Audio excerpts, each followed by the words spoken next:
बिस्मिल्लाहिर्रहमानिर्रहीम। अस्सलाम वालेकुम। Welcome to my channel Rifat kitchen. आज मैं आपके साथ बीफ अचारी गोश्त की रेसिपी शेयर करूंगी। बहुत ही इजी रेसिपी है और इतनी मज़ेदार बनती है जैसे हम शादियों में गोश्त खाते हैं ना, बिल्कुल वैसे ही बनेगी।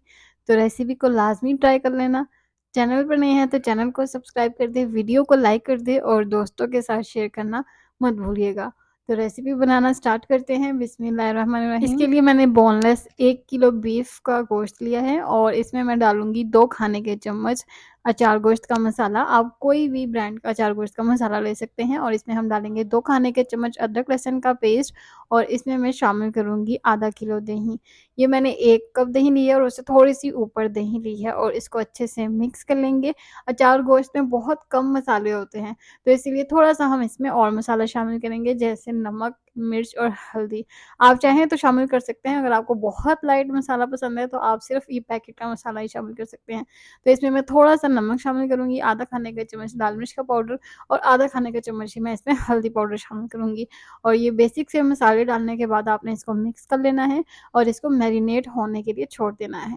अचार गोश्त में मेन काम इसकी मैरिनेशन का है, तो मैरिनेशन का टाइम आपने इसको पूरा देना है। इसको 2 घंटे लाज़मी आपने मैरिनेट करना है और अगर आपके पास टाइम है तो आप इसको ओवरनाइट भी मैरिनेट कर सकते हैं। तो इससे जो मसाला है वो बीफ के अंदर बहुत अच्छे से रच जाएगा। तो आपने मैरिनेशन में कमी नहीं करनी। तो ये देखिए, इसको मैंने 2 घंटे के लिए रखा था और ये बहुत अच्छे से मैरिनेट हो चुका है। अब हम इसको पका लेते हैं। इसके लिए हम इस्तेमाल करेंगे 1 कप घी। आप इसकी जगह ऑयल भी ले सकते हैं। तो इसको हम गरम कर लेंगे। अब हम इसमें शामिल करेंगे 5 मीडियम साइज़ के प्याज़। प्याज़ में आपने कमी नहीं करनी, इसमें बहुत ज़्यादा प्याज़ इस्तेमाल होता है तो इसको आपने हल्का-सा फ्राई कर लेना है। बहुत ज़्यादा डार्क कलर नहीं देना क्योंकि अचार गोश्त का जो मसाला है उसका अपना भी बहुत कलर होता है। तो इसीलिए आपने प्याज़ का सिर्फ़ कच्चापन दूर करना है। तो ये देखिए, इसका हल्का-सा ब्राउन कलर होना शुरू हो चुका है। अब हम इसमें बीफ या मटन जो भी आपके पास है आप इसमें शामिल कर सकते हैं। जो प्रोसेस मैंने आपको बीफ के लिए बताया है सेम ऐसा ही प्रोसेस मटन के लिए भी होगा। तो ये गोश्त डालने के बाद आपने इसको मिक्स कर लेना है और इसकी भुनाई करनी है। इसकी भुनाई में आपको 10 से 12 मिनट लग जाएँगे क्योंकि हमने इसमें दही शामिल किया है तो दही में बहुत ज़्यादा पानी होता है। आपने इसकी भुनाई लाज़मी करनी है और इसको इतना भूनना है कि इसका तमाम पानी अच्छे से खुश्क हो जाए और इसका घी अलहदा हो जाए। तो ये देखिए, इसको 10 मिनट हो चुके हैं। अब इसको थोड़ा-सा और भून लेते हैं। तो ये देखिए, 15 मिनट के बाद इसने घी छोड़ना शुरू कर दिया है। तो जब पूरी तरह घी ऊपर आ जाएगा तो इसका मतलब ये है कि अचार गोश्त का जो गोश्त है वो बहुत अच्छे से भुन चुका है। गोश्त की भुनाई अच्छे से हो चुकी है। अब मैं इसमें शामिल करूँगी पानी। पानी इसलिए शामिल कर रहे हैं ताकि गोश्त को हम गला सकें। और अगर आप कुर्बानी का गोश्त इस्तेमाल कर रही हैं तो आपने इसमें सिर्फ़ 2 कप पानी शामिल करना है क्योंकि वो फ्रेश गोश्त होता है तो उसमें खुद भी बहुत नरम होता है और ताज़ा होता है, इसीलिए इसमें बहुत कम पानी इस्तेमाल होता है। और अगर आप दुकान का गोश्त इस्तेमाल करेंगे तो आपने इसमें 1 लीटर पानी इस्तेमाल करना है। और पानी डालने के बाद आपने इसको 20 मिनट के लिए वेट लगाना है ताकि ये बहुत अच्छे से गल जाए। और अगर कुर्बानी वाला गोश्त इस्तेमाल करेंगे तो फिर आपने इसको सिर्फ़ 12 मिनट के लिए वेट लगाना है।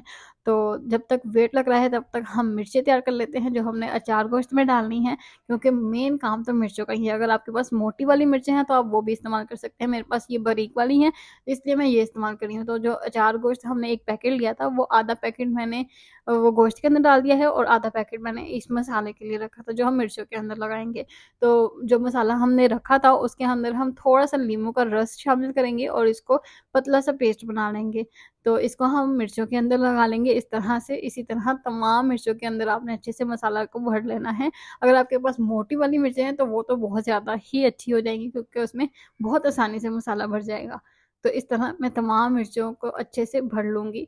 और लीमू आपने लाज़मी शामिल करना है क्योंकि लीमू से बहुत अच्छा-सा खट्टा-सा टेस्ट आता है, जिसकी वज़ह से गोश्त के अंदर वो अचार गोश्त वाली फ़ीलिंग आती है। तो मैंने तमाम मिर्चों को अच्छे से मसाला लगा लिया है और जो हमने गोश्त रखा था उसको भी तकरीबन मैंने 12 मिनट लगवा लिए हैं क्योंकि ये मैं कुर्बानी का गोश्त इस्तेमाल कर रही हूँ तो इसको बहुत कम टाइम लगा है। अगर आप दुकान वाला गोश्त इस्तेमाल करेंगे तो आपने इसको 20 मिनट के लिए लगाना है। और अब हम प्रेशर कुकर में से निकाल के इसको कढ़ाई में डाल देते हैं ताकि आपको इसको अच्छे से नज़र आ सके। और इसके अंदर हमने जो मिर्चें भरी थी वो शामिल कर देंगे, और जो बाकी मसाला बच गया था उसको आपने वेस्ट नहीं करना, उसको भी आपने अचार गोश्त के सालन के अंदर ही शामिल कर देना है। और इसको आपने 5 मिनट के लिए हल्की आँच पर रख देना है ताकि जो हमने मिर्चें डाली हैं वो अच्छे से नरम हो जाए। तो इसको ढककर हम रख देंगे। 5 मिनट हो चुके हैं, तो इसके अंदर जो हमने मसाला डाला था वो भी पक चुका है और मिर्चें भी थोड़ी-सी सॉफ्ट हो चुकी हैं। अब आप इसको सर्व कर सकते हैं। आप चाहें तो इसको नान के साथ सर्व करें या चावलों के साथ सर्व करें, बहुत मज़ा आता है। और अगर आप मेरी रेसिपी को देखते-देखते यहाँ तक पहुँच ही चुके हैं, तो मेरे चैनल को सब्सक्राइब कर दें, और अगर पहले से ही सब्सक्राइब कर चुके हैं तो उसके लिए बहुत-बहुत शुक्रिया। जब भी कोई सब्सक्राइबर मेरा बढ़ता है तो मैं आपका तहे दिल से शुक्रगुज़ार होती हूँ, क्योंकि आपकी जो सपोर्ट है वो मेरे लिए बहुत ज़्यादा खुशी का बास बनती है। तो इसके लिए बहुत-बहुत शुक्रिया। तो बहुत ही मज़ेदार सा और लज़ीज़ सा अचार गोश्त बन चुका है। मिलते हैं नेक्स्ट वीडियो में, तब तक के लिए अल्लाह हाफ़िज़।